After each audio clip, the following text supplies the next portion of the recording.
सुबह 7 बजे की शांति, हवाई में समुंदर का किनारा, लोग समुद्री लहरों का आनंद ले रहे हों और अचानक से 353 वॉर प्लेन्स आसमान में आते हुए दिखें और सीधा पर्ल हार्बर, एक मिलिट्री नेवल बेस की ओर जाते हुए दिखें, जिसके बाद सिर्फ 2 घंटों में जापानीज प्लेन्स ने मिसाइल से सारी की सारी तबाही मचा दी।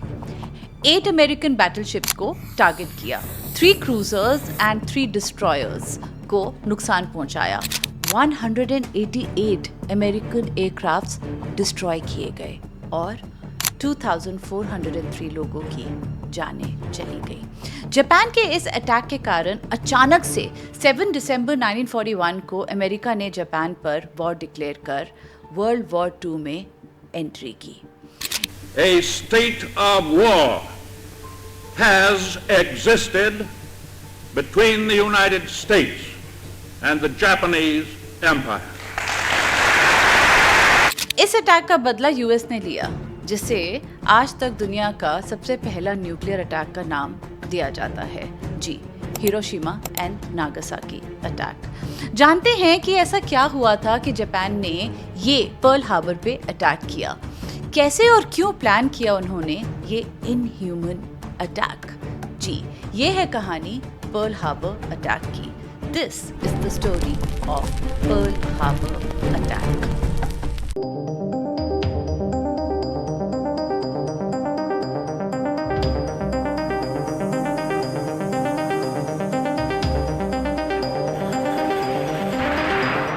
जय हिंद दोस्तों, मैं हूं प्रेरणा और आज हम बात कर रहे हैं जापान के उस घातक अटैक की जिसने अमेरिका को वर्ल्ड वॉर के बीच में खींचा और जिस अटैक का जापान ने बहुत बड़ी कीमत चुकाई। वो कीमत न्यूक्लियर बॉम्ब रातों रात नहीं गिराया गया, ये सालों की टेंशन्स का नतीजा था नतीजा जापान की बढ़ती हुई एम्बिशंस का और उनकी कई सारी हरकतों का।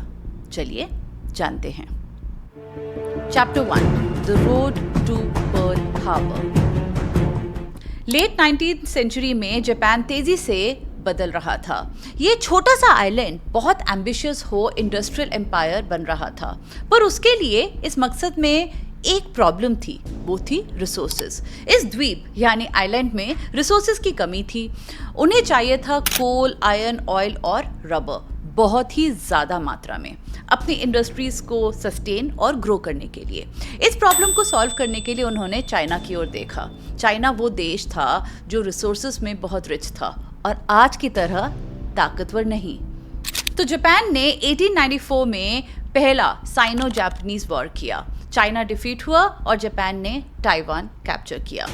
1931 में एक और अटैक कर मंचूरिया कैप्चर किया और उसके बाद 1937 में जापान ने चाइना के ऊपर फुल स्केल वॉर करके इन्वेड कर दिया, जिस कारण बहुत निर्दयी इवेंट्स हुए, जैसे नानजिंग मैसेकर। लाखों चाइनीज सिविलियंस मर्डर किए गए और हजारों औरतों का रेप हुआ, शहर लूटे गए। जब जापान चाइना के और अंदर घुस गया तब जाके यूएस अलार्म हुआ। उस दौर में अमेरिका चाइना को डिप्लोमेटिकली और फाइनेंशियली हेल्प करता था। जी, आज ये मानना बहुत मुश्किल है, पर इट इज ट्रू। जापान के इस एग्रेशन के कारण यूएस ने जापान के सारे फाइनेंशियल एसेट्स जो यूएस में थे फ्रीज कर दिए, स्टील की सप्लाई रोकी और जापान के ऑयल एक्सपोर्ट्स पे बैन लगा दिया। ऑयल बंद होने से जापान को बहुत धक्का लगा, क्योंकि उनका 80% ऑफ ऑयल यूएस से आता था, जो उनकी नेवी और एयरफोर्स के लिए बहुत ज़रूरी था, जिसके बिना उन्हें चाइना से विड्रॉ करना पड़ता। वॉर से विड्रॉ करने के बजाय उन्होंने अमेरिका को ही सबक सिखाने की सोची। तब बना पर्ल हार्बर पे अटैक का प्लान। एडमिरल आइसोरोकु यामामोटो ने ये अटैक प्लान किया, सडन एंड डिवास्टेटिंग, जो अमेरिका की नेवल पावर को सदमा दे। इसकी सीक्रेसी बहुत इंपॉर्टेंट थी। तभी जापानीज डिप्लोमैट्स वॉशिंगटन में पीस की बातें कर रहे थे और पीछे से ये वॉरशिप्स की फ्लीट हवाई की ओर साइलेंटली भेजी जा रही थी एडमिरल चुइची नागुमो's लीडरशिप के अंदर। ऐसा नहीं है कि अमेरिकन एजेंसीज को अंदेशा नहीं था। इनफैक्ट उन्हें आगाह किया गया था कि जापान के साथ वॉर हो सकती है। एक मैसेज तो इतना डायरेक्ट था जो कहता था दिस डिस्पैच, यानी ये message This dispatch is to be considered a war warning. Negotiations have ceased. Execute an appropriate defensive deployment. ये मैसेज क्लियरली कहता था कि जंग के लिए तैयार हो जाओ. But these warnings were ignored and assumed as something else and not taken seriously. जिसका नतीजा जापानीज वॉरप्लेन्स 6 नेवल कैरियर से उड़े और पर्ल हार्बर के आसमान को चीरते हुए चले गए और 2 घंटों में उन्होंने अमेरिका के ऊपर आज तक का सबसे बुरा नेवल अटैक किया, जिसने अमेरिका को वर्ल्ड वॉर 2 में धकेल दिया. Chapter 2, the road to atom bomb. Pearl Harbor का आसमान जब अमेरिका के रैकेट के धुएं से ढका हुआ था, उन्होंने एक हिस्टोरिक डिसीजन लिया. अगले दिन 8 दिसंबर 1941 को उनके प्रेसिडेंट फ्रैंकलिन रूजवेल्ट ने अपने कांग्रेस को एड्रेस करते हुए कहा, "Yesterday, December 7, 1941, a date which will live in infamy. The United States of America was suddenly and deliberately attacked by." और ऐसे जापान के साथ वॉर डिक्लेयर की यूएस ने. ये स्पीच उनकी इनफेमी स्पीच कहलाई. इसके बाद एक थोड़ी सी ग्लोबल खिचड़ी पकी. पर्ल हार्बर के अटैक के 3 दिन बाद जर्मनी और इटली ने भी यूएस के साथ वॉर डिक्लेयर कर दी. लेकिन क्यों? यूएस तो उन पे अटैक ही नहीं कर रहा था. ऐसा है कि 1940 में जर्मनी, इटली एंड जापान ने एक ट्राइपार्टेट पैक्ट साइन किया था, जो था एक मिलिट्री अलायंस, जिसके अंतर्गत अगर कोई भी इनमें से किसी भी एक कंट्री को अटैक करे तो बाकी जो 2 कंट्रीज हैं वो उन्हें बचाने के लिए आएंगी, कुछ आज के नेटो की तरह. पर यहाँ तो अमेरिका ने जापान पे अटैक ही नहीं किया था. इनफैक्ट असलियत तो उल्टी थी, जापान ने अमेरिका पे अटैक किया था. तो ये declaration of war against US क्यों? ना भूलें, तब जर्मनी को लीड कर रहे थे एडोल्फ हिटलर, जो ऑलरेडी वॉर में थे, जिनके अगेंस्ट अमेरिका सीक्रेटली ब्रिटेन को हेल्प कर रहा था. तो उन्हें मौका मिला अमेरिका की शिप्स जो ब्रिटेन को हेल्प कर रही थी उन्हें खुल के अटैक करने का. और इटली, वहाँ के लीडर मुसोलिनी हिटलर के बहुत क्लोज एलाय थे.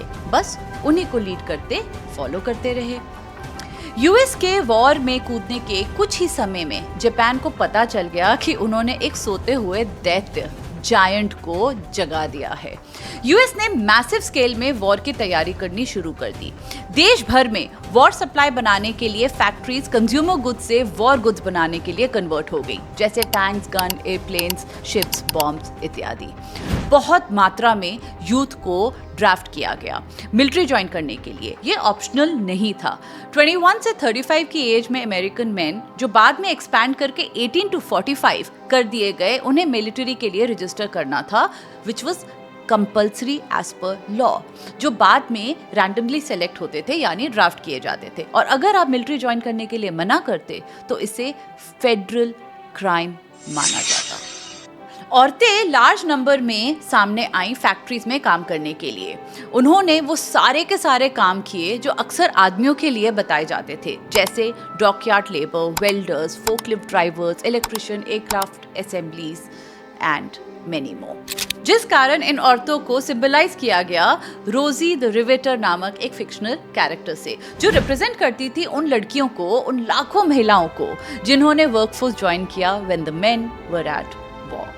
इसी के साथ 1 लाख से ज्यादा जापानीज अमेरिकन सिटीजन्स को फोर्स से इंटरमेंट कैंप्स में डाला गया, जो बॉब्ड वायर से घिरा हुआ था. घर बार छोड़ के फैमिलीज को यहाँ पे प्रिजनर्स की तरह, प्रिजनर्स की कंडीशंस में रहना पड़ा. गार्ड टावर्स थे, मिलिट्री पेट्रोल से सब घिरे हुए थे. इन पे कोई चार्ज नहीं थे, बस इनका यही कसूर था कि इनके रूट्स जापानीज थी. जहां अमेरिका अपनी तैयारी कर रहा था, जापान का पर्ल हार्बर का अटैक, जिसपे उन्होंने यूएस मिलिट्री को काफी नुकसान पहुंचाया, बैकफायर कर गया. क्योंकि यूएस ने अपनी 8 में से 6 डैमेज वॉरशिप्स जल्दी से रिपेयर करके वापस जंग में उतारी. उनके 3 घातक एयरक्राफ्ट कैरियर तो अटैक वाले दिन पर्ल हार्बर में थे ही नहीं, जिस कारण वो पूरी की पूरी तरह अनहार्म्ड रहे, तो जो आगे जाके नेवी का बैकबोन बने.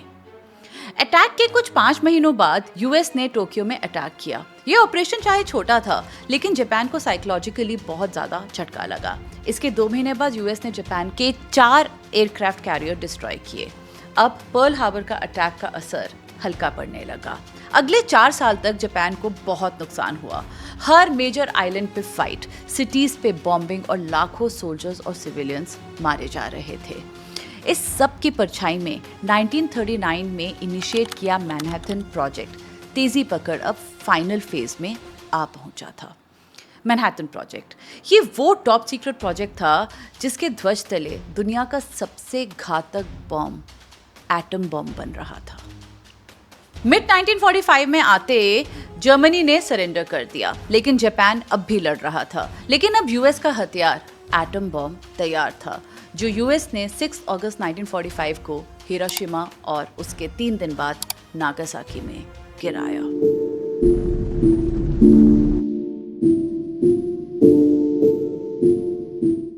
एक लाख से ज्यादा लोग इंस्टेंटली मारे गए। शॉक वेव के कारण हिरोशिमा की 70% बिल्डिंग डैमेज हुई और नागासाकी, जहां ब्लास्ट इम्पैक्ट थोड़ा सा कंटेन था, 40%। जो लोग ब्लास्ट इम्पैक्ट से दूर थे उन्हें भी सिवियर बर्न्स हुए और वो परमानेंटली ब्लाइंड हो गए। बॉम्बिंग के कुछ 30 मिनट बाद highly radio active black rain हुई, जो ब्लास्ट जोन से बाहर भी हुई थी, exposing survivors who thought they were safe. और कई और लोग लॉन्ग टर्म तक इम्पैक्ट हुए। मिट्टी और पानी कंटामिनेट हुआ, जो सालों तक यूज करने के लिए सेफ नहीं था। सालों साल लोगों को cancer, specially leukaemia and थायराइटिस cancer से लड़ना पड़ा। बच्चे बर्थ डिफेक्ट के साथ पैदा होने लगे, जिसका इम्पैक्ट फैमिलीज को जेनरेशंस तक झेलना पड़ा। वाइल इकोनॉमिकली कंट्री ने 1 डिकेड में ही रिकवर करना शुरू कर दिया था, लेकिन हेल्थ इश्यूज बहुत लंबे समय तक चलते रहे और आज तक हमें किसी न किसी रूप में देखने को मिलते हैं। टाइम के साथ अमेरिका अपने इस एक्शन के वजन के नीचे दबने लगा। दुनिया भर के साइंटिस्ट, सोल्जर्स और लोग इस एक्शन को क्वेश्चन करने लगे और आज तक करते हैं। दुनिया भूली नहीं, ना कभी भूलेगी कि आज तक का इकलौता न्यूक्लियर अटैक ह्यूमैनिटी पे अमेरिका ने किया था। ये तो भूलना या भूलने देना भी नहीं चाहिए। ज़रूरी है दुनिया को इसको याद रखना, क्योंकि दुनिया को पता रहे कि अगर कोई ऐसी इनह्यूमन या इररिस्पॉन्सिबल बात कर रहा है, कोई नेशन अगर न्यूक्लियर वेपन यूज़ करने की धमकी दे रहा है, तो वो मानवता के साथ क्या करने की बात कर रहा है। यह न्यूक्लियर धमकी नहीं, ह्यूमैनिटी पे अटैक की धमकी होगी। Highly immature, irresponsible and unworthy of being part of any society. I hope and pray that this attack by America remains the only isolated episode of use of a nuclear weapon till the end of time. मैं तो pray करती हूँ, आप भी करें। With that मेरा आज का टाइम खत्म होता है। इसी के साथ मैं आपसे इजाज़त लेती हूँ। This is Prerna signing off from the journey behind. फिर मिलूंगी अगले हफ्ते आपसे इसी चैनल पे एक और जर्नी के साथ। तब तक के लिए स्टे देसी, स्टे इंडियन।